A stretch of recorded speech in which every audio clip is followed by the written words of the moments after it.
Well, welcome back to Walk of the Week. I wonder how many Wellingtonians recognise this building. This half-demolished wreck of a building was once critical to New Zealand's survival.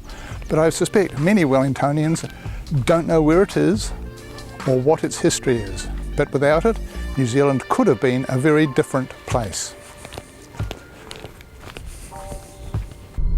From Makara Road, we turn left up Opu Road, which is well signposted. It is narrow and there can be cyclists coming down, so do be careful.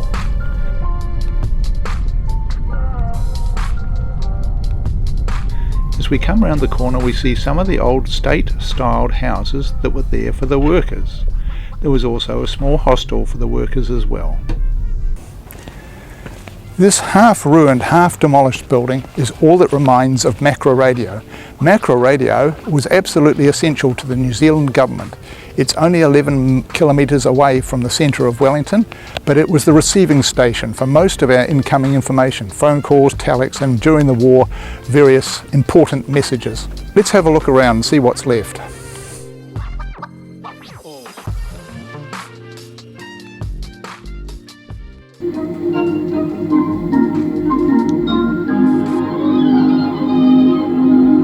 12 miles from Wellington is the Post and Telegraph Department's new radio station, officially and internationally known as Makara Radio.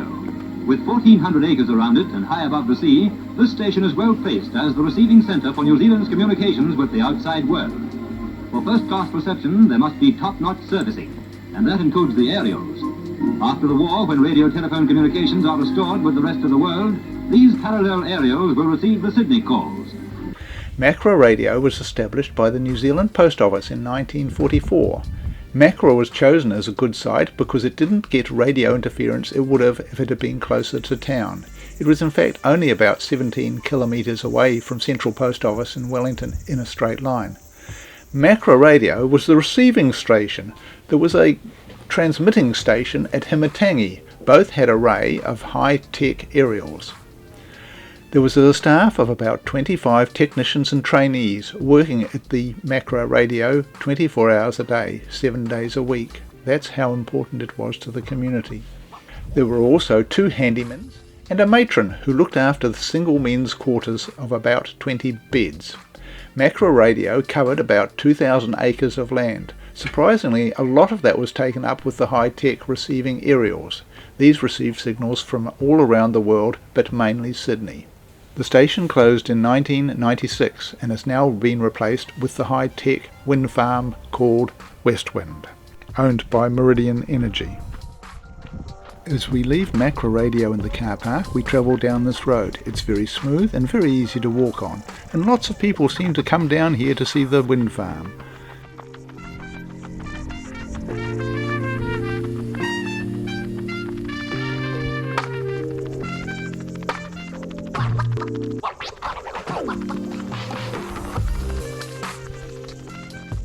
As you come along the path, both the view of the wind generator and the view out to sea are very impressive.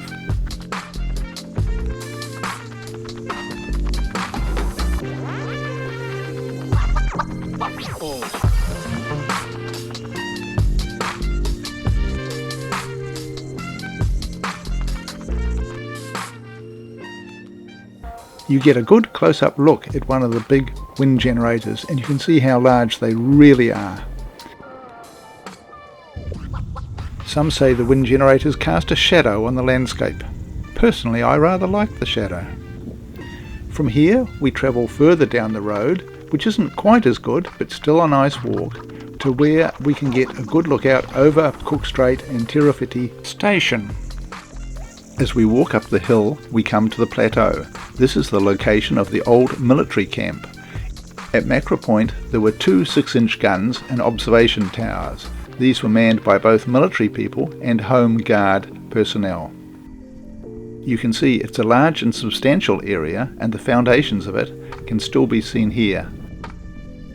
The black and white photo shows how substantial the camp was.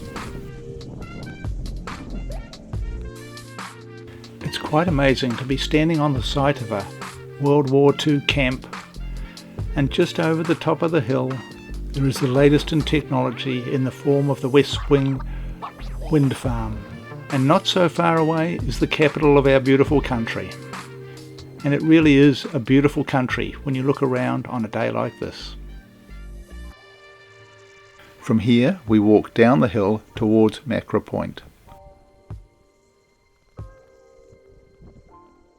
Up on the right is our first observation bunker.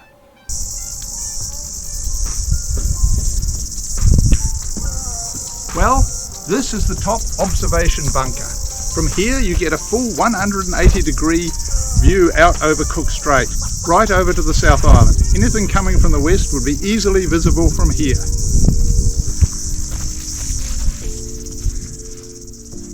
From here we walk down the hill towards Makara Point.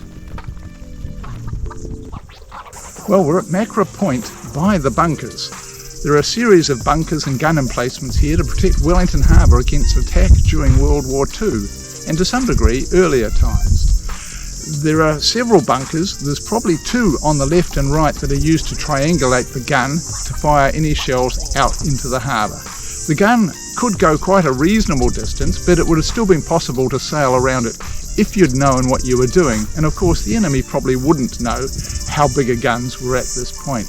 There's a lot of bunkers and a lot of history. You can see the original encampment where people would stay. So it's well worth coming down here to have a look at this gun emplacement area. And it's a beautiful day to be down here. The two main gun emplacements are now fenced off and protected. You've got to remember these bunkers are now 81 years old. We enter the other bunker, the observation bunker, and it is still in remarkably good order, though well graffitied. The other bunker is the smaller observation bunker. It is also in good condition considering its age.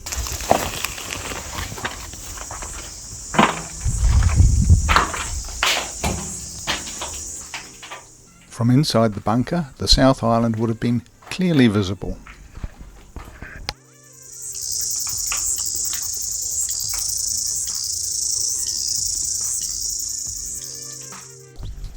From this point we can walk down the hill along the beach to Makara village. Once you get down to the beach you can still see a few little bits and pieces relating to the bunkers, but most of it long since gone. The walk along the foreshore is very pleasant on a lovely day like this. The path does get very narrow in parts, but it's quite manageable. Makara Beach has always played a small but important part in Maori history. From Petone or Wellington, the Maori could travel up the hills, through Johnsonville, down a Harrier Valley and down to Makara Beach. This was a direct route from Wellington Harbour to the west coast.